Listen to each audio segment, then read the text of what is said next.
You know, I have to tell you that I was thinking about it this weekend. Do you realize how far this nation has come in just the last 6 months?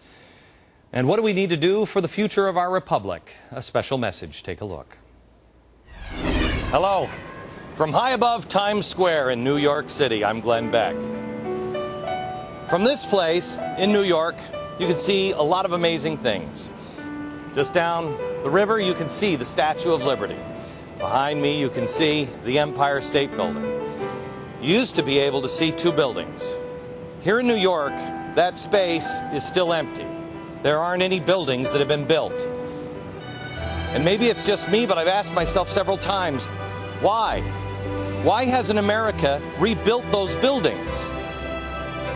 The only answer I can come up with is that we've been surrounded by special interest groups.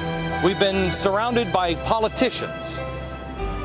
I can't believe that we're any different than the Americans that built this building. This building here was built in 410 days, 60,000 tons of steel. Groups of workers got together and built it. 410 days. You can't tell me that this country is not the kind of country that could have rebuilt the World Trade Center in 410 days and 45 stories taller if we wanted to.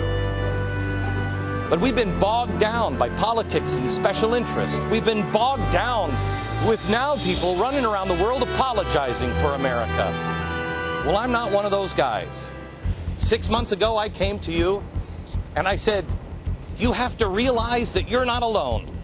You have to realize that there are more of us that believe in the wonders of America, believe in the individual.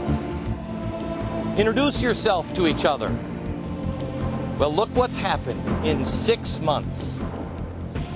In half the time that it took to build that, look what you have built.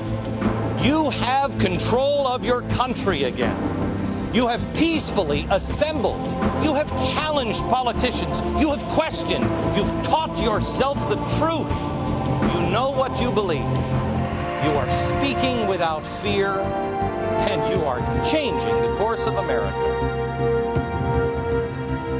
The odds are against the individual now. Everybody's too big to fail, but nobody ever talks about the little guy. Well, you're about to change that. But unlike the collapse of the Soviet Union, where we all thought they understood freedom and they would just go happily into freedom, that collapsed a second time because that wasn't in their DNA. They had never dealt with it before. They didn't know how to do it. What those forces don't understand here in America is what's in our DNA. Freedom. Freedom is in our DNA, and it will never be bred out of us. So no matter what those forces do or say, you hold to the truth. You speak peacefully. They can sick dogs on your open fire hydrants. It doesn't matter, because we know who we are. We are men and women of the United States of America, no matter where we've come from before, no matter what the color of our skin is, no matter if we're rich or if we're poor. We're Americans, and that you will never breed out of us. God bless you. Thanks.